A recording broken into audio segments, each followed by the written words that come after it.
అనుకున్నప్పుడు అందరూ ఏమన్నారంటే మీరు వస్తే ఇది మాకు ఈ రిలీఫ్ ఆపరేషన్స్కి ఇబ్బంది అయిపోద్ది, మాకు దయచేసి మీరు ఈ రిలీఫ్ ఆపరేషన్ మీరు అడ్డం అయిపోతారని చెప్పేసి వారి సూచన మేరకు నేను ఆగిపోవాల్సి వచ్చింది. ఇప్పుడు కూడా ఒకసారి వాళ్ళ నిర్ణయం తీసుకొని వాళ్ళు టేక్ ఎక్కాలి, వెళ్తే అది సహాయపడాలి. కానీ మళ్ళీ ఇంకొక కేయాటిక్ మీకు తెలుసు కదా, అందుకని దాన్ని దృష్టిలో పెట్టుకుని కొంచెం చట్టపాయిస్తున్నాను అంతే విషయం.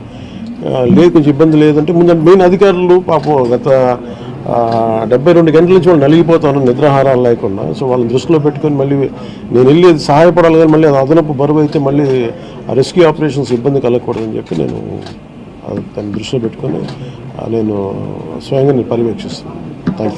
4 రోజులుగా పవన్ కళ్యాణ్ ఉప ముఖ్యమంత్రి రాలేదు, ఎక్కడ రాలేదని చెప్పి విపక్షాలు ఆరోపణ చేస్తున్నారు, బాధితులను పట్టించుకోలేదని చెప్పేసి ఆరోపిస్తున్నాయి. ఏం చెప్తారు? ఫిజికల్గా మీకు కనిపించడం పద్ధతి అంటే వాళ్ళు ఏమనుకుంటారు, నేను బోట్ వేసుకొని రెస్క్యూ చేయడం కుదరదు కదా, ఆ బాధ్యతలు లేకుండా ఎందుకంటారు. అది ఏంటంటే అనాలి కాబట్టి అంటే తప్ప ఎంటైర్ మీరు చూస్తే మా పిఆర్ మెషినరీ, మన పిఆర్ పంచాయతీరాజ్ మెషినరీ మొత్తం ఎంటైర్ వర్క్ చేస్తూ ఉన్నాం మా సైడ్ నుంచి. అంటే అట్లా సార్ ధైర్యం చెప్పడానికి కూడా రాలేదని చెప్పేసి వాళ్ళు ఆరోపణ చేస్తున్నారు కదా,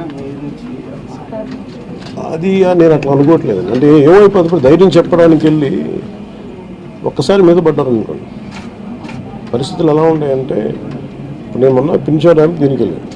నేను వెళ్ళి సహాయ కార్యక్రమం అంటే నేను ఒక ప్రత్యేకమైన పరిస్థితిలో ఉన్నాను, అది మీరు అర్థం చేసుకోవాలి.